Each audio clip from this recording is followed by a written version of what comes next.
This is my devlog for week 9. At the start of the week, I did some small fixes.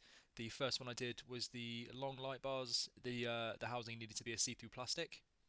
So to achieve this, I've added a separate glass material in Maya, and then I've had to change the shader settings to PBR Metal Rough with alpha blending, and then I've added a opacity channel in the texture set settings here. I've then played around with the settings, got it to how I look, got it the color correct, and here it is in the rendering.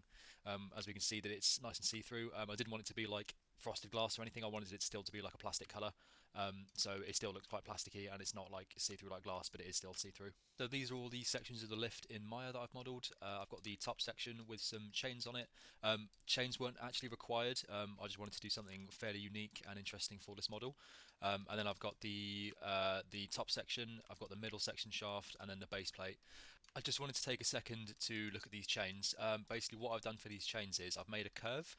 So I've curved around here with the curve tool, and then I've basically done deform and curve warp with a single model of of like one link, and then it basically extends the link all along this curve. Really handy tool. I've not really used it before. There are some problems that it caused that I'll talk about in a later section. Moving on to the UVs now for the chains. As I explained in the PowerPoint section, I had some problems with these UVs.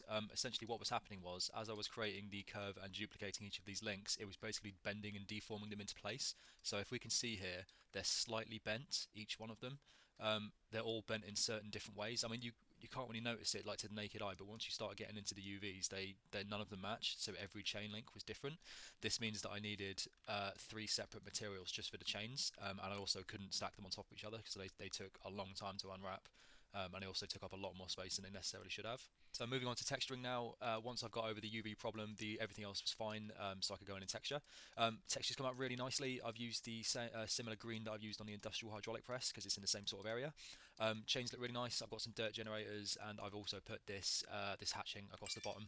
And similarly to the top, I've used the same green and the same hatching effect on the base plates. There's only a few additions such as the forklift sign, the Russian sign, and the caution hatching. So once I finished the lift section, I then moved on to a large mining drill. This is what I've got so far. It's come out pretty nice so far. I basically tried a few new techniques. These tracks, for example, were done with something called the Mash editor in Maya.